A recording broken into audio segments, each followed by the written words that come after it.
જય સ્વામિનારાયણ વિદ્યાર્થી મિત્રો. તો વિષય અર્થશાસ્ત્રની અંદર આપણે એકમ નંબર 6 એટલે કે બેરોજગારી.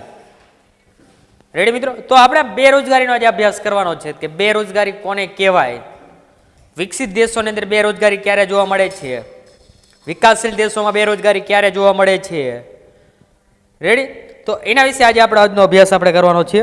તો એની અંદરનો આપણે આજે પહેલો જ મુદ્દો આપણે પ્રસ્તાવનાથી શરૂઆત કરીશું. આપણે બેરોજગારીની અંદર તો એની આપણે પ્રસ્તાવના આજે ભણીશું પહેલા જ, ત્યારબાદ એનો સ્ટેપ બાય સ્ટેપ આપણે એના મુદ્દા લેતા જશું.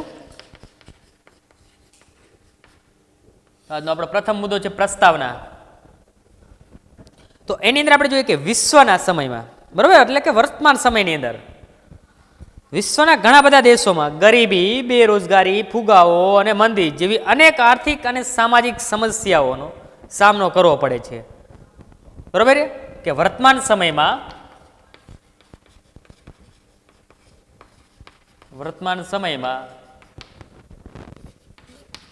વિશ્વના ઘણા બધા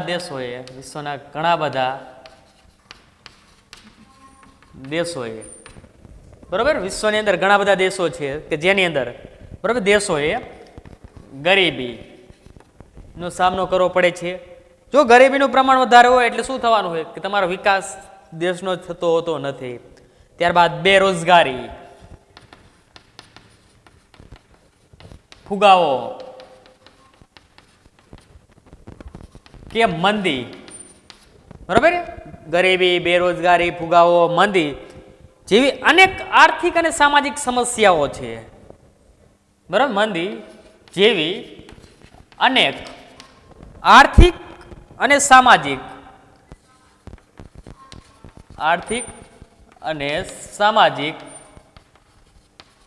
બરાબર સમસ્યાઓનો શું કરવો પડે છે? સામનો કરવો પડતો હોય છે.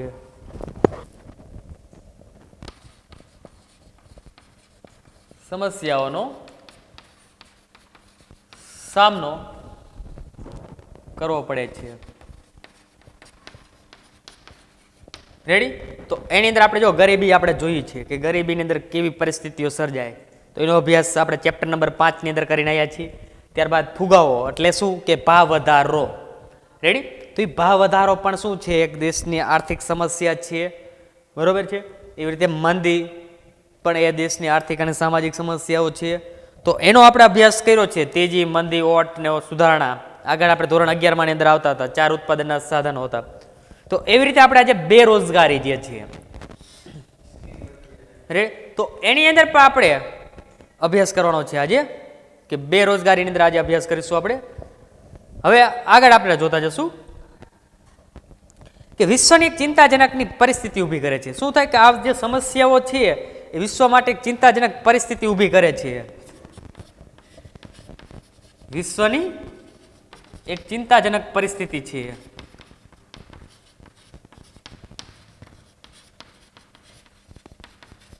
આજે તમારા ઘરની અંદર ચર્ચા કરીને આપણે આપણા ગામની અંદર કોઈ કુટુંબ ગરીબ હોય ને તો આપણા ગામની અંદર એવી તો વિચારણા થાય જ કે આ ભાઈને બચારાને ખાવાનું નથી, પ્રાથમિક જરૂરિયાતો નથી પૂરી પડી શકતી, અથવા કોઈ જાજુ ભણેલ વ્યક્તિ હોય, કોઈ કામ ધંધો ના મળતો હોય તો પણ આપણા ગામના લોકો એમ કે આને કામ ધંધો નથી મળતો. બરોબર? તો એ ગામની પણ ચિંતા હોય. એવી રીતે વિશ્વની અંદર પણ આવા બધા પરિણામો જોવા મળે છે. આપણે જુઓ તમે તો એક શું છે વિશ્વ માટે એક ચિંતાજનક પરિસ્થિતિ છે કે જો બેરોજગારી, ગરીબી, ફુગાવો, મંદી, તો આ બધા એવી સમસ્યાઓ છે કે જે દેશનો વિકાસ થવો જોઈએ ને એટલો વિકાસ થઈ શકતો હોતો નથી. અને જે મિત્રોનો કેમેરા બંધ છે એ કેમેરા ચાલુ કરી નાખશે, નકર તમારા ઘરે ફોન કરવામાં આવશે. એટલે દરેક મિત્રોને ખાસ સૂચના, જેના કેમેરા બંધ છે એ દરેક કેમેરો ચાલુ કરી નાખજો. ચાલો તો હવે આગળ આપણે આગળનો મુદ્દો જોશું. ત્યારબાદ વિકસિત અને વિકાસશીલ દેશોએ આર્થિક વિકાસ કર્યા છે. હવે તમને એ તો ખબર જ છે કે વિકસિત દેશો એટલે અમેરિકા, ફ્રાન્સ ની બધા વિકસિત દેશો કહેવાય. બરોબર? તો કે વિકસિત અને વિકાસશીલ એટલે કે ભારત, ચીન, શ્રીલંકા જેવા વગેરે દેશો શું કહેવાય કે વિકાસશીલ દેશો. વિકસિત અને વિકાસશીલ, બરાબર, વિકસિત અને જે વિકાસશીલ દેશો છે એ આર્થિક વિકાસ કર્યો છે.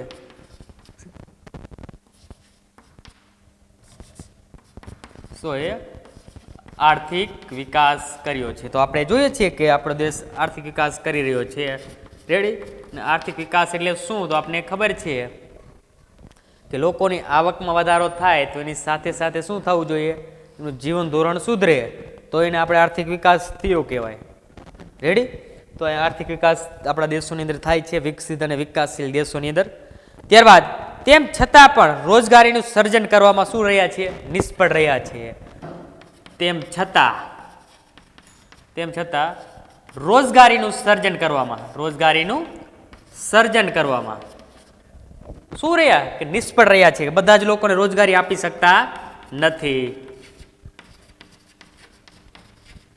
અને રોજગારીનું જો સર્જન ના થાય ને મિત્રો, ત્યારે જ આ બેરોજગારીનો પ્રશ્ન આવતો હોય. તો દરેક લોકોને રોજગારી મળી રહેતી હોય તો બેરોજગારીનો કોઈ પ્રશ્ન જ નથી રહેતો. રેડી? તો આપણો દેશની અંદર વિકાસ થાય છે, પણ જેટલી જરૂરિયાત છે રોજગારીની એટલું રોજગારીનું સર્જન નથી થતું આજે પણ. અને જેના કારણે બેરોજગારીની સમસ્યા સર્જાય છે. અને એના જ કારણે શું થાય છે? જેના કારણે બેરોજગારીની સમસ્યા સર્જાય છે.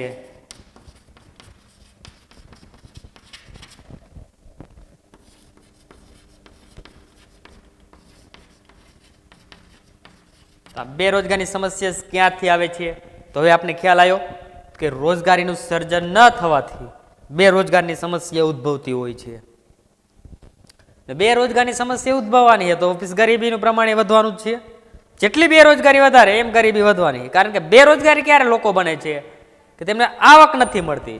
અને આવક ના મળતી હોય તો એમની પાસે જીવન ધોરણ જીવવા માટે કોઈ વસ્તુ પ્રાથમિક જરૂરિયાત એ સંતોષી શકતા નથી. અને પ્રાથમિક જરૂરિયાત નથી સંતોષી શકતા, અંતે વ્યક્તિ શું બને છે? ગરીબ બનતો હોય છે. અને આજે બેરોજગારી એ વૈશ્વિક સ્વરૂપ ધારણ કર્યું છે. તો આજે જોઈએ બેરોજગારી એક વિશ્વનો પ્રશ્ન છે. વિશ્વના દરેક દેશોની અંદર બેરોજગારીનો પ્રશ્ન ચાલે છે. બરાબર? એટલે જ તે આપણે કહીએ છીએ કે વૈશ્વિક સ્વરૂપ આજે બેરોજગારીએ ધારણ કર્યું છે. તો આપણે છેલ્લો મુદ્દો યાદ રાખશું કે આજે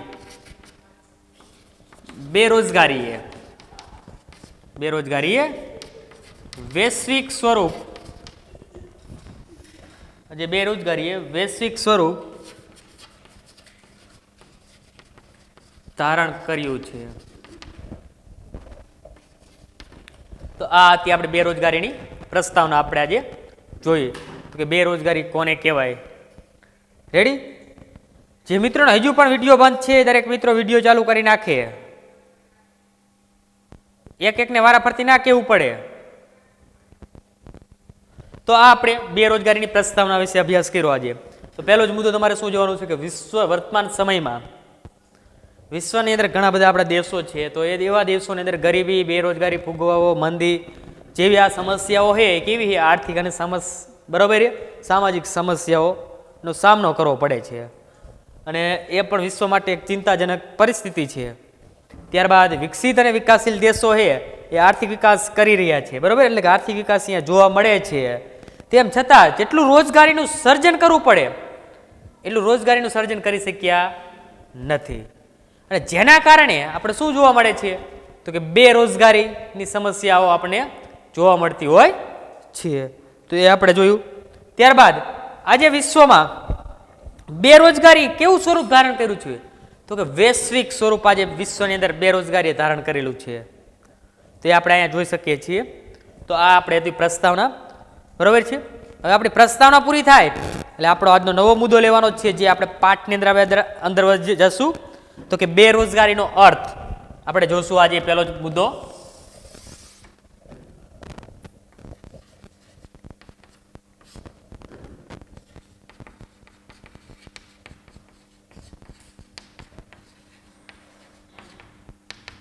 તો બેરોજગારીનો અર્થની અંદર આપણે અભ્યાસ કરીએ તો પહેલો જ મુદ્દો આપણે શું જોવાનો છે કે વ્યક્તિ કામ વગર રહે તેને આપણે શું કહેવાય? બેરોજગાર કહેવાય. બરાબર? સામાન્ય અર્થ આપણે સમજીએ ને કે વ્યક્તિ કામ વગર રહે તો તેને આપણે શું કહેવાય? કે બેરોજગાર કહેવાય. શા માટે? આ એનો સામાન્ય અર્થ. ટૂંકમાં તમને કોઈ પૂછે એક વાક્યની અંદર કે બેરોજગાર એટલે શું? કે વ્યક્તિને કામ વગર બેસી રહેવું પડે એને બેરોજગાર કહેવાય. પણ આપણે પરીક્ષાની અંદર પૂછાય તો આ વ્યાખ્યા નહીં લખવાની.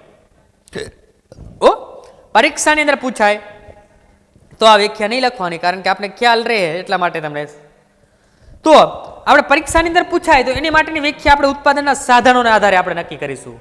તો ઉત્પાદનના સાધનો કેટલા છે મિત્રો? આપણે એ ખ્યાલ હોવો જોઈએ ને પહેલા તો કે ઉત્પાદનના સાધનો 4 છે.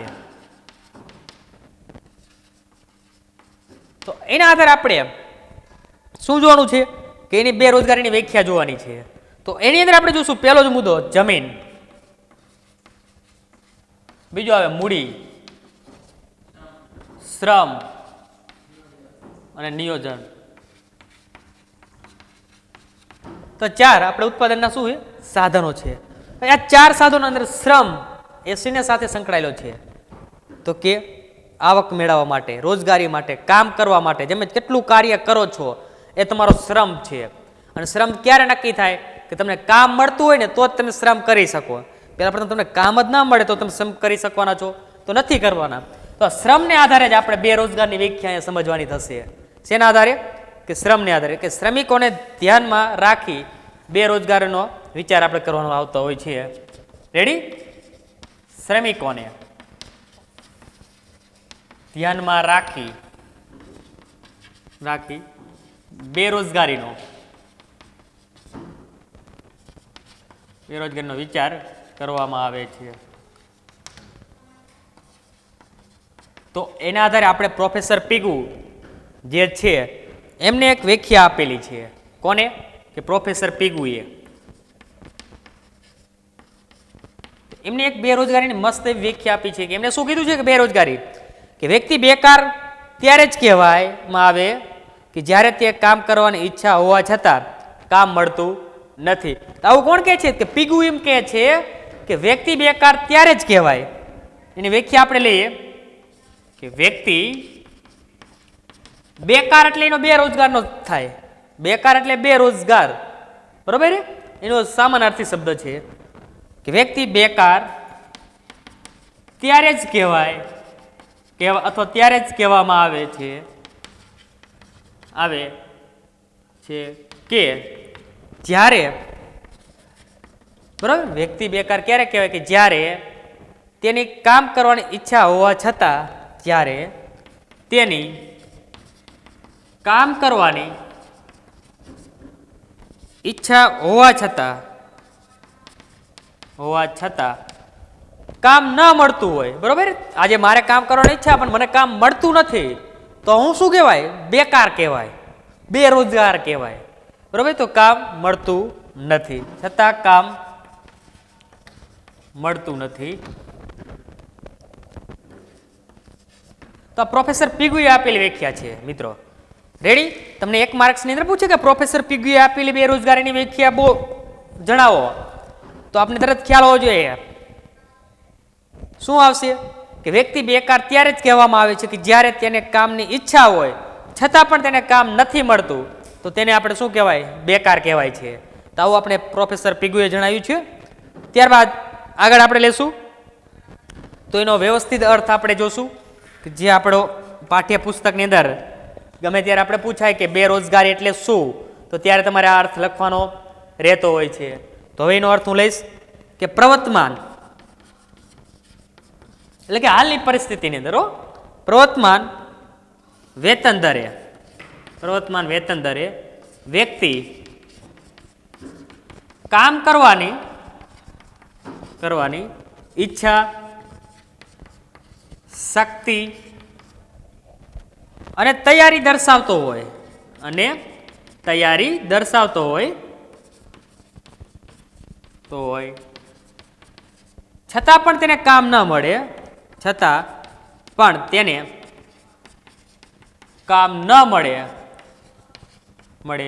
તો તેવી વ્યક્તિને આપણે શું કહેવામાં આવે છે? તો અથવા તેવી વ્યક્તિ અથવા તે વ્યક્તિને આપણે બેરોજગાર કહેવામાં આવે છે. તો તે વ્યક્તિને બેરોજગાર કહેવાય. તો આ તમારી બેરોજગારની વ્યાખ્યા થઈ. વ્યવસ્થિત રીતે તમારે પરીક્ષાની અંદર પૂછાય કે બેરોજગાર એટલે શું? તો પ્રવર્તમાન વેતન દર એટલે કે હાલની અત્યારે સ્થિતિ છે, કોઈ કાર્ય કરવા માંગો છો, બરોબર? દાખલા તરીકે તમે બેંકની અંદર પટ્ટાવાળાની નોકરી કરવા માંગો છો. આપણે સિમ્પલ ઉદાહરણ લઈ તો એની અંદર આપણે ખબર છે કે પ્રવર્તમાન વેતન દર એટલે કે દિવસનો 500 રૂપિયા રોજ મળે છે, તમારી પાસે લાયકાતે છે અને આવડતે છે અને તમારે કામ કરવાની ઈચ્છા છે અને શક્તિ છે, પણ છતાં પણ એમાં તમને કામ નથી મળતું, બરાબર. બેંકના પટ્ટાવાળાનું કામ પણ તમને છેલ્લે મળતું નથી, તો ત્યારે તમે શું કહેવાઓ છો કે બેરોજગાર કહેવાઓ છો. અને યાદ રાખજો કે આપણા દાદા હે એમને બેરોજગાર ના કહેવાય, ભલે ઘરે બેસી રહેતા હોય, પણ જે 15 થી 64 વર્ષની વ્યક્તિ છે જેમને કામ કરવાની ઈચ્છા છે, શક્તિ છે, તૈયારી છે, છતાં એમને કામ નથી મળતું ને, એવા વ્યક્તિનો આની અંદર સમાવેશ થાય. કેવા કે 15 થી 64 વર્ષની જે વ્યક્તિ છે ને તે વ્યક્તિનો થાય છે. તો એની માટેનો આપણે અર્થ ભણવાનો છે, બરોબર. આપણે આગળ ભણશું. હવે આપણે બેરોજગારની વ્યાખ્યા જોઈ, તો એના જ આધારે આપણે સ્વૈચ્છિક બેરોજગારી કોને કહેવાય અને અનૈચ્છિક બેરોજગારી કોને કહેવાય તો એનો અભ્યાસ કરવાનો છે. સ્વૈચ્છિક બેરોજગારી કોને અને અનૈચ્છિકને આપણે બીજા નામથી ફરજિયાત બેરોજગારી પણ કહેતા હોઈએ છીએ. તો એની અંદરનો આપણે આજનો મુદ્દો લેશું નવો, બરોબર. તો બંને વચ્ચે આપણે તફાવત રીતે જ આપણે જોઈએ આજે. તો પેલો જ લઈએ આપણે બેરોજગારીની અંદર સ્વૈચ્છિક અને અનૈચ્છિક. તો બેરોજગારી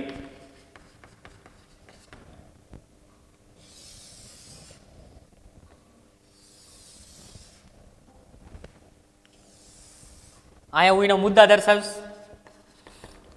રેડી. ત્યારબાદ સ્વૈચ્છિક બેરોજગારી,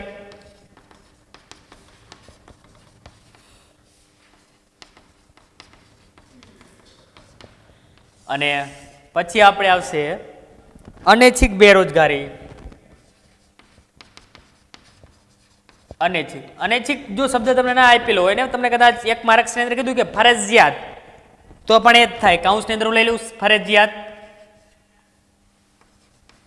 એટલે કોઈ ચોપડીની અંદર ખાસ કરીને આપેલું છે પણ તમને તફાવત રીતની અંદર નહીં હોય હો મિત્રો, એટલે બહુ એની અંદર ના ધ્યાન દેવું. તો પેલો જ મુદ્દો આપણે એની અંદર તફાવતનો લેવી છે. તો પેલો મુદ્દો આપણે શું લેવાનો? અર્થ યાદ રાખવાનો રહેશે. બંનેનો શું યાદ રાખવાનો રહેશે? અર્થ. હવે સ્વૈચ્છિક બેરોજગારી કોને કહેવાય? તો એવો પ્રશ્ન આવશે કે કામ કરવાની ઈચ્છા શક્તિની તૈયારી ના હોય અને બેરોજગાર હોય, બરોબર, તો તેને સ્વૈચ્છિક બેરોજગારી કહેવાય.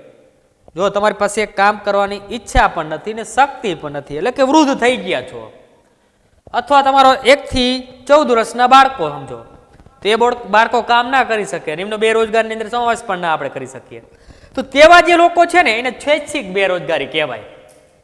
રેડી. તો કે કામ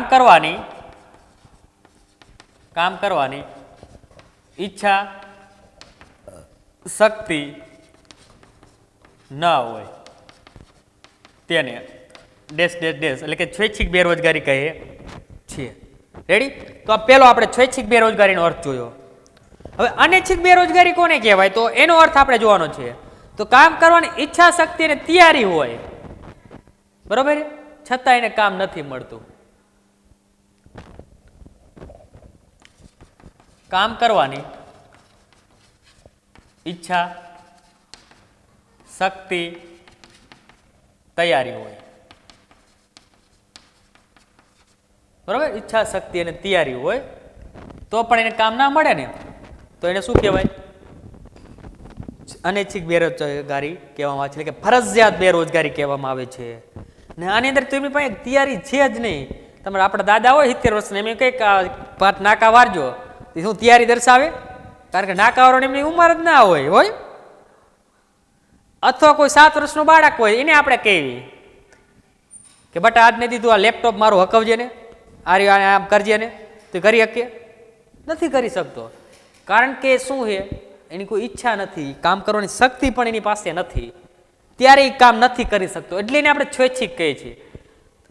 પણ 15 થી 64 વર્ષના જે પુરુષો, શ્રમિકો જે છે, અથવા એને આપણે ઉત્પાદન શ્રમિકો પણ કહેવામાં આવે છે, તો તેવા લોકોનો સમાવેશ આપણે થાય અનૈચ્છિક એટલે ફરજિયાત બેરોજગારીની અંદર. કારણ કે તેમની પાસે બધા પ્રકારની આવડત હોય એ લોકોને. એમને તમે કોઈ પણ કાર્ય આપો, એટલે કે જેમના નિષ્ણાત પ્રમાણે, બાકી અમુક કોઈ દિવસ કામ કર્યું ના હોય તો એ કામ ના જ કરી શકવાના. આજ ગામડાના લોકો છે એ શહેર તરફ જાય છે, શા માટે? કમાવા માટે. પણ એમની પાસે યોગ્ય તાલીમ કે જ્ઞાન નથી હોતું, જેના લીધે શું થાય છે? એ બેરોજગાર રહેવું પડતું હોય છે. આજે હું મારા સિટીની અંદર, શહેરની અંદર કમાવા જાઉં તો મારી પાસે એના વિશે કોઈ તાલીમ કે જ્ઞાન હોવું જોઈએ ને મારી પાસે, એમ નામ તો મને કે સીધો કામમાં રાખી લે, રાખી લેશે કોઈ પણ જગ્યાએ? નહીં રાખે. તરત એમ નહીં કે ના આવો હર્ષદભાઈ તમે વ્યવસ્થિત માણસ છો, સારું કામ કરો છો, આવો રાખી લીધા. રાખતા હોય? નથી રાખતા. અને અંતે એ વ્યક્તિ શું બને છે? બેરોજગાર બને છે. રેડી? તો જે 15 થી 64 વર્ષના લોકો છે ને એમનો બેરોજગારનો સમાવેશ શેમાં થાય? કે ફરજિયાત બેરોજગારીની અંદર થાય છે. એટલે બીજો મુદ્દો તમારે યાદ રાખવાનો રહેશે, સમાવેશ. શું યાદ રાખશો? સમાવેશ. આપણે વય જૂથ અનુસાર વસ્તી જોઈએ ને એ જ આધારે આની અંદર જોવાનું રહેશે. રેડી? તો આની અંદર કોનો સમાવેશ થશે? તો કે બાળકો અને વૃદ્ધોનો. યાદ રાખજો. અને જ્યારે અનૈચ્છિક એટલે કે ફરજિયાત બેરોજગારીની અંદર કોનો સમાવેશ થાય છે? તો એની અંદર થાય છે આપણે સામાન્ય વ્યક્તિનો. સામાન્ય વ્યક્તિનો સમાવેશ થાય છે કે જેમની ઉંમર કેટલી હોય? 15 થી 64 વર્ષ હોય. યાદ રાખશું. રેડી? કે જેમની ઉંમર 15 થી 64 વર્ષની હોય તેમનો ફરજિયાત બેરોજગારીની અંદર સમાવેશ કરવામાં આવે છે. ત્યારબાદ સમસ્યા. છેલ્લો મુદ્દો શું લેવાનો? સમસ્યા આપણે યાદ રાખવાનો રહેશે. હવે બાળકો અને વૃદ્ધો એ બેરોજગાર બેસી રહે ને કામ વગર, તો સરકારને કોઈ સમસ્યા નડતી નથી. યાદ રાખજો. બાળકો કામ ન કરે તો પણ ચાલે અને વૃદ્ધો કામ ના કરે તો પણ ચાલે. તો એ કોઈ સમસ્યાને એ સમસ્યા રહીને કોઈ સરકારને અવરોધ પહોંચાડતી નથી. પણ 15 થી 64 વર્ષની વ્યક્તિઓ જે છે એ જ્યારે કામ વગર બેસી રહે ને ત્યારે સરકાર માટે એક સમસ્યા ઊભી થાય છે. યાદ રાખજો. જે 64 વર્ષના વૃદ્ધ માણસ છે એ તો એનું કાર્ય કરીને ગયો જ છે, બરોબર છે ને, ભૂતકાળની અંદર. રેડી? એ કાર્યની અંદર પાર કરીને ગયો છે, એને બેરોજગારી નથી જોઈ. પણ હવે 64 વર્ષ પછી કામ ના કરે તો એને બેરોજગાર આપણે ના કહેવાય. તો એ સરકાર માટે એક સમસ્યા પણ ઊભી નથી થતી. બરોબર છે? તો આપણે એની અંદર રાખશું કે સરકાર માટે સમસ્યા નથી, માટે સમસ્યા નથી. રેડી? તો કે સ્વૈચ્છિક બેરોજગારી સરકાર માટે સમસ્યા નથી, જ્યારે અનૈચ્છિક બેરોજગારી સરકાર માટે સમસ્યા ઊભી કરે છે. સરકાર માટે સમસ્યાઓ ઊભી કરે છે. તો અહીંયા થયો આપણો તફાવત. તમારે 2 માર્ક્સ કે 3 માર્ક્સની અંદર પૂછાય ને ગમે ત્યારે કે સ્વૈચ્છિક બેરોજગારી અને અનૈચ્છિક બેરોજગારી વચ્ચે તફાવત લખો, તો આવી રીતે તમારે વ્યવસ્થિત રીતે તફાવત લખવાનો થતો હોય છે. રેડી? શું યાદ રાખવાનું? તો કે અર્થ, સમાવેશ અને સમસ્યા. જો આ એક યાદ રાખજો, મેં ખાલી એટલું લખ્યું કે કામ કરવાની ઈચ્છા શક્તિ અને તૈયારી ના હોય તેને આપણે શું કહેવાય? તો કે સ્વૈચ્છિક બેરોજગારી. તમારે શબ્દ ઉમેરી દેવાનો પાછો, એટલે ડેશ ડેશ એટલે રાખ્યા મેં. પછી અહીંયા કામ કરવાની ઈચ્છા શક્તિ અને તૈયારી હોય, બરોબર છે, તો તેને આપણે કેવી બેરોજગારી કહેવાય? તો અનૈચ્છિક બેરોજગારી કહેવાય. કોનો સમાવેશ થાય? તો સ્વૈચ્છિક બેરોજગારીમાં બાળકો અને વૃદ્ધોનો સમાવેશ થાય અને અનૈચ્છિક બેરોજગારીમાં સામાન્ય વ્યક્તિનો, જેમની ઉંમર 15 થી 64 વર્ષ હોય. સમસ્યાઓ તે કે સ્વૈચ્છિક બેરોજગારી સરકાર માટે કોઈ સમસ્યા નથી, જ્યારે અનૈચ્છિક એટલે કે ફરજિયાત બેરોજગારી સરકાર માટે સમસ્યા ઊભી કરે છે. તો આ તફાવત પૂરો થયો. હવે તમારે અહીંયા વય જૂથ આપણે જોવાના છે. વય જૂથ તમને ખ્યાલ છે કે વય જૂથની અંદર કોનો સમાવેશ એમાં થાય છે? રેડી? તો આપણે વય જૂથ અનુસાર આપણે વાત કરીએ તો તમને એ પણ ખ્યાલ છે કે 0 થી 14 વર્ષના જે વ્યક્તિ છે, 0 થી 14 વર્ષનું ઉંમરના, તેમને આપણે શું કહીએ છીએ? બાળકો કહેવામાં આવે. રેડી? ત્યારબાદ 15 થી 64 વર્ષની ઉંમરના જે લોકો છે તેમને આપણે શું કહીએ છીએ? સામાન્ય વ્યક્તિઓ કહીએ છીએ. તમને ઉપર આપણે દર્શાવ્યું હોય એટલા માટે અહીં લખું છું, સામાન્ય વ્યક્તિ કહેવાય. અને જ્યારે 65 વર્ષથી વધુના, 65 થી વધુ, એ કોણ હોય? વૃદ્ધ હોય. તો વૃદ્ધ માણસ કામ કરી શકે? વય જૂથ અનુસાર એક જ નક્કી કરવાનું આપણે કે ના કરી શકે, અને બાળકો પણ નથી કરી શકતા. એટલા માટે એ સરકાર માટે સમસ્યા નથી બેરોજગારીની. બરોબર? તો આપણે આને શું કહેવાય કે 15 થી 64 વર્ષના લોકો છે એ સક્રિય શ્રમનો પુરવઠો કહેવાય. શું કહેવાય? સક્રિય શ્રમનો પુરવઠો. એટલે તમારે કોઈ પણ કાર્ય કરવું હોય તો એમાં કોની જરૂર પડે? કે 15 થી 64 વર્ષના લોકો હોય ને એની આપણે જરૂર પડતી હોય છે. એટલે એને આપણે બીજા નામથી આપણે સક્રિય શ્રમનો પુરવઠો પણ કહેવામાં આવે છે. શ્રમનો પુરવઠો. એટલે કે તમારે કોઈ પણ કાર્ય હોય છે, કામ કરવું છે તો શેના દ્વારા થાય? તો વ્યક્તિઓ દ્વારા થાય. શ્રમ એટલે કામ થાય. ત્યારબાદ એમને આપણે બીજા નામથી જો જોઈએ તો એમને ઉત્પાદક વય જૂથ પણ કહેવામાં આવે છે. ઉત્પાદક વય જૂથ તરીકે પણ આપણે બીજા નામથી લઈ ઓળખી શકીએ છીએ. બરોબર છે કે કોઈ પણ વસ્તુનું ઉત્પાદક કરનાર વ્યક્તિ હશે તો એ પણ 15 થી 64 વર્ષની જ વ્યક્તિ હશે. રેડી? તો એટલા માટે આપણે એને ઉત્પાદક વય જૂથ તરીકે પણ ઓળખતા હોઈએ છીએ. તો આના આધારે વય જૂથ અનુસાર આપણે એક નક્કી કરી શકીએ કે બેરોજગાર વ્યક્તિ સમજવામાં, બરોબર છે, બેરોજગાર વ્યક્તિ છે એ સમાજમાં સન્માનપૂર્વક જીવી શકતા નથી. આજે બેરોજગાર વ્યક્તિ, દાખલા તરીકે તમે જ ઉદાહરણ તમારું લઈ કે ઘણું બધું તમારા પપ્પા ભણાવે છે, પછી તમે કોઈ ધંધો ના કરો અથવા તમને કોઈ કામ નથી મળતું અને ધંધો નથી તમે કરતા, તો ત્યારે શું થવાનું છે? તો આપણે સમાજ આપણે શું કહીએ? આને એના બાપે ઘણો ભણાયો પણ કઈ જ રોરો ના કર્યો, કે ને એમને કામ વિના આટા મારે, તો એ પોતે બજારની અંદર વ્યવસ્થિત રીતે બેસી નહીં શકીએ. બરાબર? એટલે કે સન્માનપૂર્વક જીવી પણ શકતા નથી. કોણ? બેરોજગાર વ્યક્તિઓ જે હોય છે તે. તો આગળનો મુદ્દો આપણે એની અંદર જ લેવાનો છે. તો આપણે એ લેશું કે બેરોજગાર વ્યક્તિ જે હશે તે, બરોબર, સમાજમાં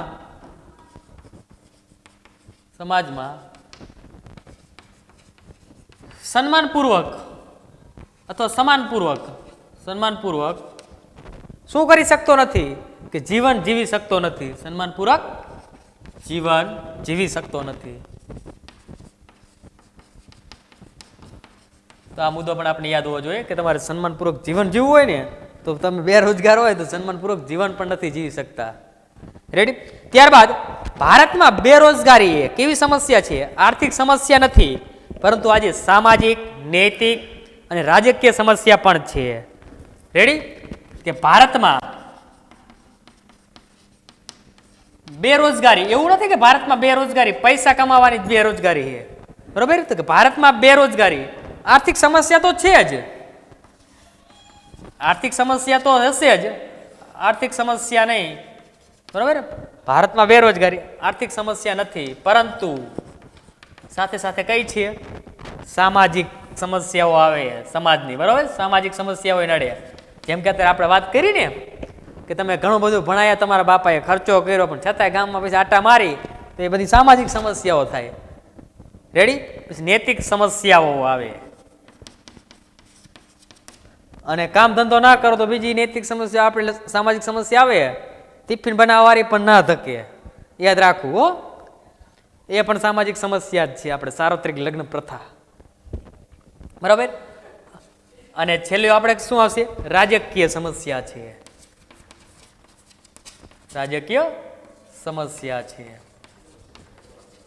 તો આ શું હતી? બેરોજગારીની સમસ્યા કયા કેવા પ્રમાણની આપણે જોવા મળે છે? તો કે સામાજિક, નૈતિક, રાજકીય વગેરે એની સમસ્યાઓ જોવા મળતી હોય છે.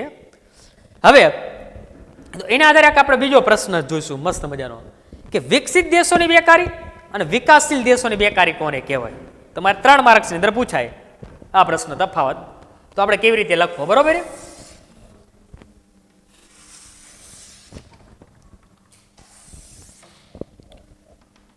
અને આ પ્રશ્ન આપણે જોઈ અને પછી આપણે મીટિંગ આપણે રાખશું. તો એની અંદર આપણે જોઈશું તો કે પહેલો જ મુદ્દો વિકસિત દેશોની બેકારી. આપણે પહેલા ટાઇટલ આપી દેલો મુદ્દા, વિકસિત દેશોની બેકારી.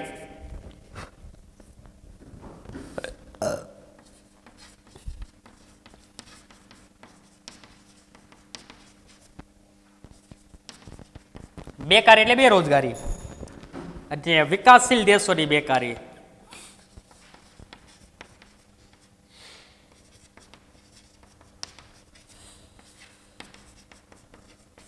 રેડી? તો આપણે વિકસિત દેશો અને વિકાસશીલ દેશો છે એની અંદર કેવા પ્રકારની બેકારી પહેલા તો આપણે જોવા મળે છે, તો એના વિશે જ આપણે ચર્ચા પહેલા તો કરવાની રહેશે. બરાબર?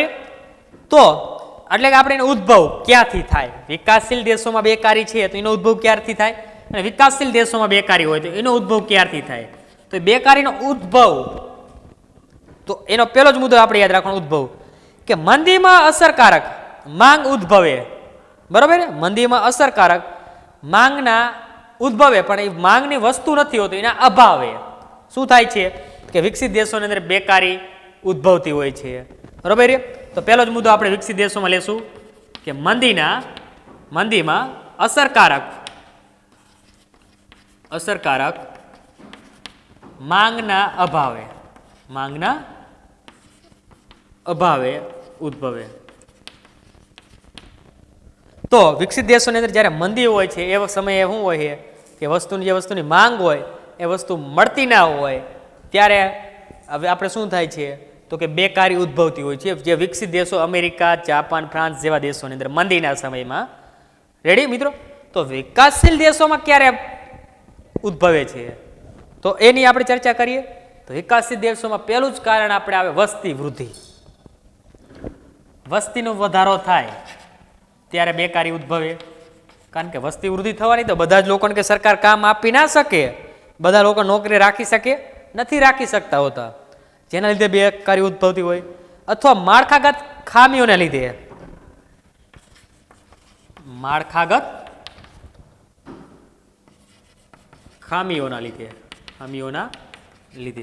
હવે માળખાગત ખામીઓ એટલે કે આંતર માળખાગત જે ખામીઓ હોય એમાં કોનો સમાવેશ થાય તો પહેલા તો આપણે એ પણ ખબર હોય છે ને કે માળખાગત ખામીઓ એટલે શું. તો એની અંદર જો આપણે સંદેશા વ્યવહારની ખામીઓ હોય, વાહન વ્યવહારની ખામીઓ હોય. જો સંદેશા વ્યવહાર હોય તેમાં પણ લોકોને શું મળી શકે? રોજગારી મળે. વાહન વ્યવહાર સારો ચાલતો હોય તો દરેક લોકોને રોજગારી એમાં પણ મળી શકતી હોય છે, બરોબર. કે વાહન વ્યવહાર દ્વારા વસ્તુની આપ લે કરવામાં આવતી હોય, લે વેચ થતી હોય, જેથી લોકોને પોતાની રોજીરોટી ચાલી જાય એવી રોજગારી મળી શકતી હોય છે. એ સિવાય આપણે વેપાર, બેન્કિંગ, તો આ બધાને આપણે માળખાગત સમજ થાય, આંતર માળખાગતની અંદર સમાવેશ કર્યો છે. તો એની ખામીઓને લીધે પણ શું થાય છે કે વિકાસશીલ દેશોમાં આ બેકારી ઉદ્ભવતી હોય છે. ત્યારબાદ આપણે સમય જોશું, બીજો મુદ્દો. તો વિકસિત દેશોની અંદર જે બેકારી ઉદ્ભવે છે ને એ ટૂંકા ગાળા માટે જોઈએ. જ્યારે મંદી વહી જવાની ને તરત ત્યાં શું થવાનું છે કે આ બેકારી વહી જશે. ટૂંકા ગાળાની જ હોય છે, બરોબર. ટૂંકા ગાળાની હોય. જ્યારે આપણા દેશની અંદર બેકારી જે જોવા મળે ને, બેકારીઓ આપણા વિકાસશીલ દેશોની અંદર, એ બેકારી કેવી હોય? લાંબા ગાળાની હોય. આપણા દેશોની અંદર જે બેકારી છે ને એ ગાઢવી વહમી પડી જાય. જ્યારે વિકસિત દેશોની અંદર બેકારી છે તો એ વધીને સમથિંગ 2 થી 3 મહિના જ હોય છે, ત્યારબાદ એમની બેકારી જતી રહે છે. ને આપણા દેશની અંદર ઘણા બધા લોકો એવા છે કે જેમને કામે મળે પણ કામ નથી કરવું હોતું. ટૂંકમાં કહે ને આતેડિયું તૂટે. એના લીધે પણ આપણા દેશની અંદર બેકારોની સંખ્યા વધે છે. એના આંકડા તો આપણે પછી જોશું. તો ઘટાડવાના ઉપાયો શું આપણે લેવા? ઉપાયો, એના માટે ઉપાયો તો હોય ને કોઈ પણ વસ્તુના. તો શું કરી શકીએ? અસરકારક માંગમાં વધારો કરી ને ઘટાડી શકાય છે. આપણે વિકસિત દેશોની અંદર પહેલા જ પ્રશ્ન એ જ કરશું કે એની જે અસરકારક માંગ હતી મંદીના સમયમાં, બરોબર, એ માંગમાં આપણે શું કરવાનું? અસરકારક માંગમાં વધારો કરી બેકારી ઘટાડી શકાય છે.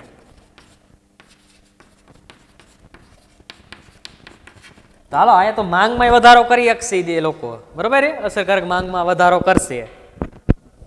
વધારો લખજો, સોરી મિત્રો, વધારી નહીં, વધારો. રેડી? તો પણ શું થવાનું કે એમની બેકારી ઘટવાની છે. પણ આપણા દેશની અંદર ક્યારે બેકારી આપણે ઘટાડી શકશું? કે જે આંતરમાળખાકીય સેવાઓ હોય એની જે ખામીઓ રહેલી છે એની અંદર જો ચોક્કસ સુવિધાઓ અને વધારીને તો જરૂર બેકારી આપણે દૂર કરી શકીએ છીએ. તો અહીં આપણે એનો અંદર લેવાનો રહેશે મુદ્દો કે માળખાગત સુવિધામાં વધારો કરવાથી બેકારી ઘટાડી શકાય છે. આંતરમાળખાગત સુવિધાઓ એટલે કઈ કઈ આવશે? તો આગળ પણ તમને નામ દીધું મેં: સંદેશા વ્યવહાર, વાહન વ્યવહાર, વેપાર, વાણિજ્ય, ત્યારબાદ બેન્કિંગ, બરોબર. તો આવા બધા જે એનો આંતરમાળખાગત સુવિધાઓની અંદર સમાવેશ થાય છે. પણ તમારે બેન્કિંગની અંદર કામ કરવું છે પણ તમને લેપટોપ જ ના આવડતું, કોમ્પ્યુટર ના આવડતું, શું કરી શકો? ન કરી શકીએ. ઘણા બધા પ્રશ્ન એટલે તમારી પાસે એની પાસે યોગ્ય આવડત હોવી જોઈએ. તમારી પહેલા તો તમારી પાસે એની વિશે જ્ઞાન હોવું જોઈએ, તો તમે એની અંદર હાલો, નહીં તો ના હાલીએ આપણે મિત્રો. એ તો આપણે ખ્યાલ છે ને, જેના લીધે પણ શું થાય? બેકારી વધતી હોય છે. અને છેલ્લો પ્રશ્ન જોઈએ આપણે તો કે આપણે જોઈએ કે આવા દેશો છે અહીંયા કેવા પ્રકારની બેકારી જોવા મળે છે. તો જોઈએ આપણે જે વિકસિત દેશો છે ને એમાં ઘર્ષણજન્ય અને ચક્રીય બેકારી વધારે જોવા મળે છે. રેડી? તો કે ચક્રીય અને ઘર્ષણજન્ય બેકારી જોવા મળે છે. કેવા દેશોમાં? તો કે વિકસિત દેશોની અંદર. જ્યારે વિકાસશીલ દેશોમાં કેવી બેકારી જોવા મળે છે? તો જ્યારે વિકાસશીલ દેશોની અંદર માળખાગત બેકારી જોવા મળે છે. કેવી? માળખાગત બેકારી આપણે જોવા મળતી હોય છે. તો આપણો ચોથો પ્રશ્ન હતો કે કેવા પ્રકારની બેકારી જોવા મળે છે? તો કે ચક્રીય અને ઘર્ષણજન્ય જે વિકસિત દેશોની અંદર અને વિકાસશીલ દેશોની અંદર માળખાગત બેકારી આપણે જોવા મળતી હોય છે. અને હવે આપણો છેલ્લો એની અંદર દેશો કયા કયા આવે? તો એ તમને હજુ ના ખ્યાલ હોય તો એ પણ તમને લખી દઉં કે દેશો. તો આ દેશના નામ પણ આપણે તમને દર્શાવી દઈએ છેલ્લો. તો આની અંદર લઈશું આપણે અમેરિકા, જાપાન, ફ્રાન્સ વગેરે જે દેશો રહ્યા ને એ આપણે વિકસિત દેશો કહેવાય. અને જેલે વિકાસશીલ દેશોની અંદર ભારત, ચીન, આપણે જે પાડોશી રાષ્ટ્રો જે રહ્યા એ શ્રીલંકા વગેરે, તો આ બધા કેવા કહેવાય? વિકાસશીલ રાષ્ટ્રો કહેવાય. તો એવા દેશોની અંદર આનો સમાવેશ થાય અને વિકસિત દેશોની અંદર આ દેશોનો સમાવેશ થાય. તો અહીંયા આપણે સ્ટોપ કરી દીધો સાહેબ. તો અહીંયા સુધી આપણે રાખીએ. રેડી? તો અહીંયા સુધી આપણે ભણ્યા બેરોજગારીનો અર્થ. આજે આપણે શરૂઆત કર્યું અને એનો પ્રસ્તાવના આપણે ભણ્યા છીએ. જય સોમનાથ.